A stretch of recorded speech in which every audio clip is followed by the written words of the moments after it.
सबसे पहले समझते हैं बेटा inertia.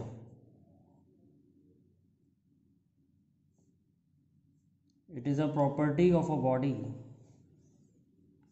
It is a property of a body due to which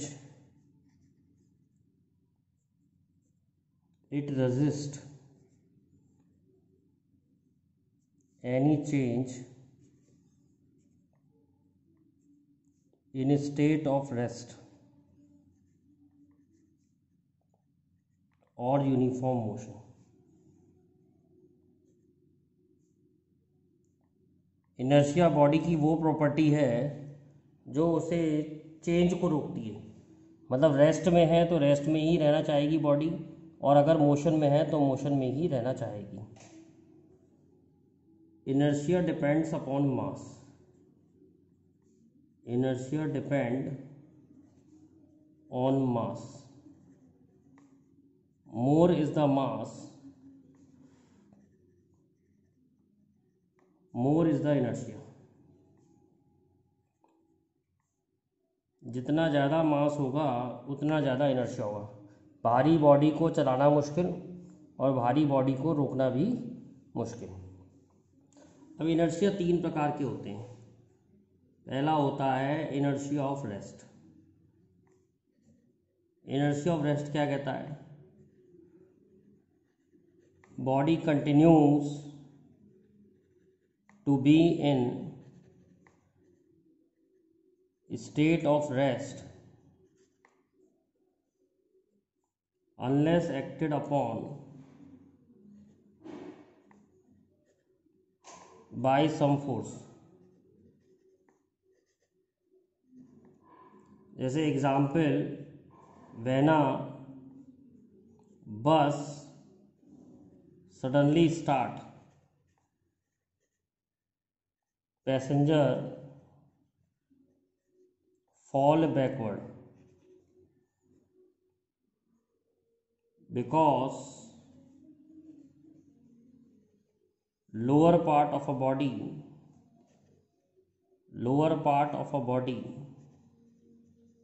comes in motion। Lower part of a body comes in motion, whereas upper part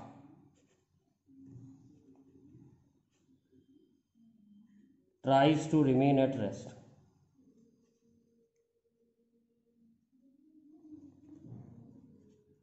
जैसे बस चलेगी तो जो पैर हैं वो मोशन में आ जाएंगे, लेकिन जो बाकी का पार्ट है बॉडी का वो रेस्ट पे रहने की कोशिश करेगा, इसलिए बॉडी पीछे गिरेगी। पैसेंजर फॉल बैकवर्ड, पीछे की तरफ गिरेगी। और देखते हैं इनर्शिया ऑफ रेस्ट के एग्जाम्पल। जैसे ये एक ग्लास है, ग्लास के ऊपर कार्डबोर्ड रखा हुआ है, कार्डबोर्ड के ऊपर कॉइन रखा हुआ है। तो जब हम कार्डबोर्ड को जोर से हिट करेंगे तो कॉइन ग्लास में जाएगा। When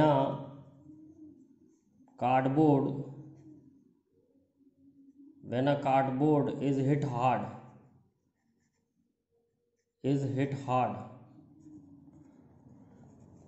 coin fall in glass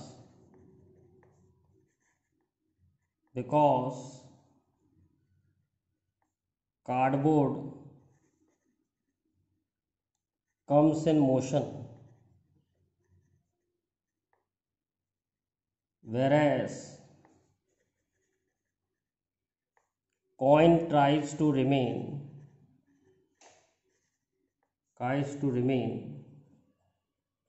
at rest। तो ऐसे बहुत एग्जाम्पल हैं इनर्शिया ऑफ रेस्ट के। एक और एग्जाम्पल देखते हैं इनर्शिया ऑफ रेस्ट का। When carpet is beaten with stick,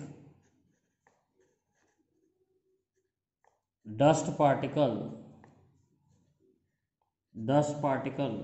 comes out because carpet comes in motion, whereas dust particle tries to remain at rest.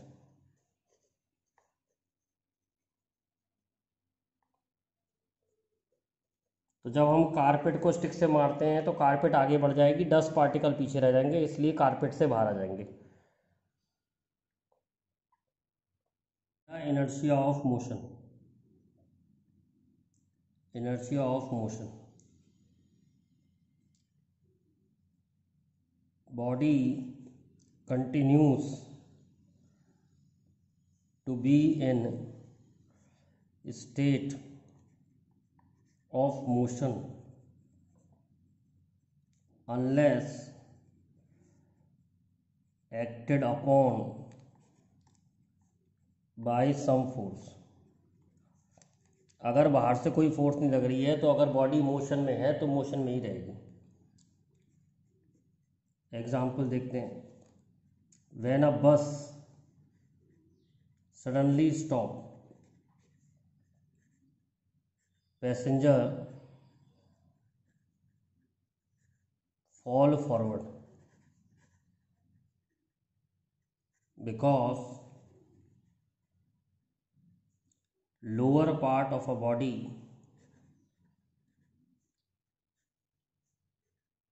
come to rest, whereas upper part of a body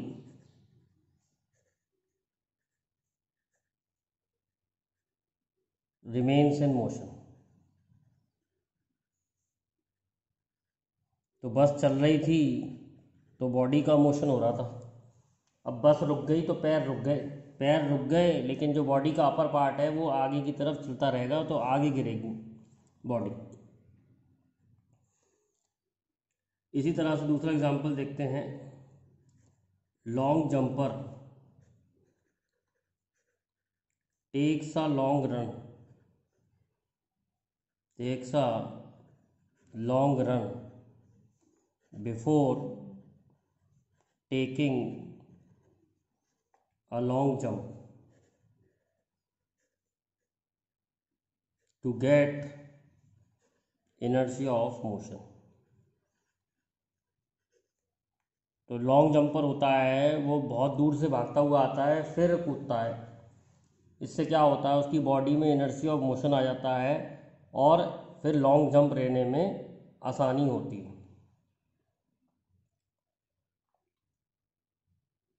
अब next देखते हैं inertia of direction, inertia of direction. Body continues to move in same direction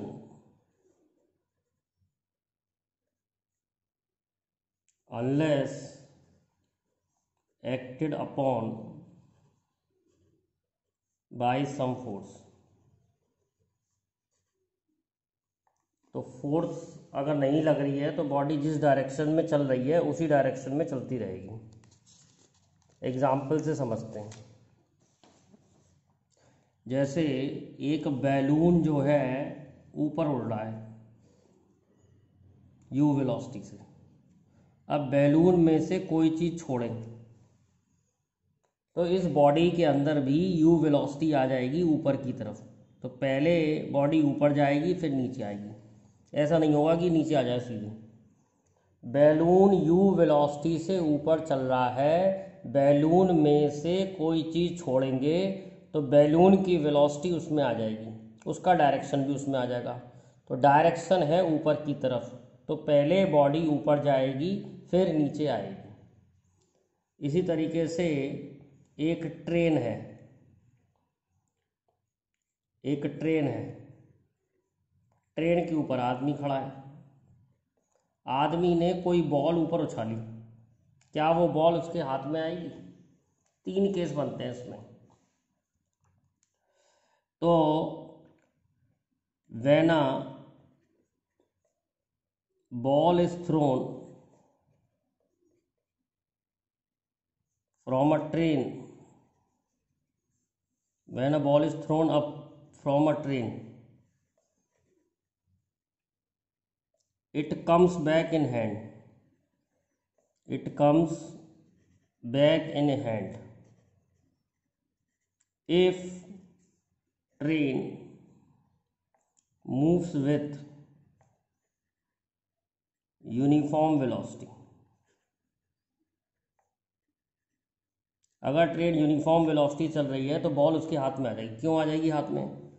जब हमने ball को फेंका तो ball की velocity v मान लो और ट्रेन की वेलोसिटी u मान लो, तो इसके अंदर दो वेलोसिटीज़ हैं, एक ऊपर जाने की, एक आगे जाने की। तो बॉल का पाथ जो होगा वो ऐसा होगा, जितनी देर में ट्रेन आगे जाएगी आदमी भी उतनी देर में आगे जाएगा और बॉल भी उतनी ही आगे जाएगी जितना ट्रेन आगे जा रही है, क्योंकि बॉल में भी हॉरिजॉन्टल वेलोसिटी u है, आदमी में भी हॉरिजॉन्टल वेलोसिटी u है और ट्रेन में भी हॉरिजॉन्टल वेलोसिटी u है। तो जब ये बॉल आएगी तो इसके हाथ में आ जाएगी। अगर ट्रेन की वेलोसिटी चेंज ना हो तो इफ़ ट्रेन एक्सेलरेट, अगर ट्रेन अपनी स्पीड बढ़ा ले, then ball fall behind. If train retards, अगर ट्रेन अपनी स्पीड कम कर ले तो बॉल की तो स्पीड कम होगी नहीं। If train retards then ball fall in front, तो बॉल उसके आगे गिरेगी। अगर स्पीड बढ़ा लेगी तो पीछे गिरेगी, और अगर स्पीड कम कर लेगी तो बॉल जो है आगे गिरेगी। और स्पीड अगर कांस्टेंट रहेगी तो बॉल आदमी के हाथ में आ जाएगी। क्यों आ जाएगी हाथ में? क्योंकि जो बॉल में वेलोसिटी है हॉरिजॉन्टल, वही आदमी में हॉरिजॉन्टल वेलोसिटी है और वही वेलोसिटी ट्रेन में हॉरिजॉन्टल है। Path of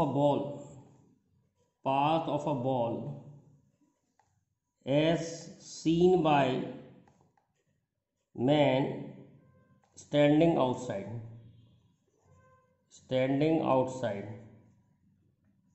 will be parabolic, but for a man on train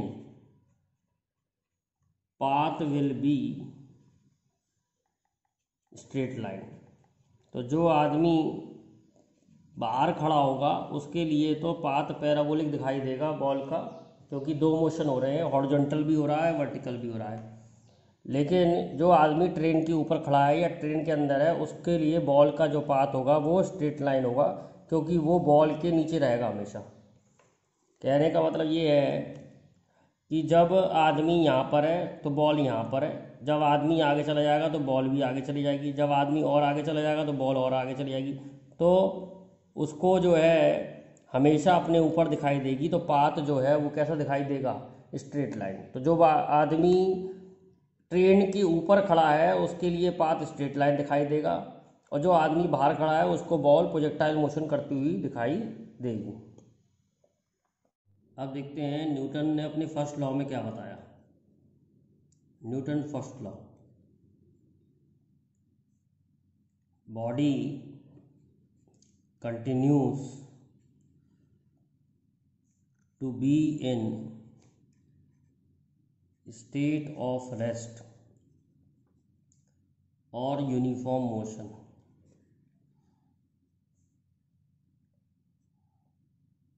unless acted upon by some force। Body अगर रेस्ट पर है तो रेस्ट पर ही रहेगी, और अगर बॉडी चल रही है तो चलती ही रहेगी, अगर बाहर से कोई फोर्स नहीं लग रही है। तो उसने बताया force is the cause of motion.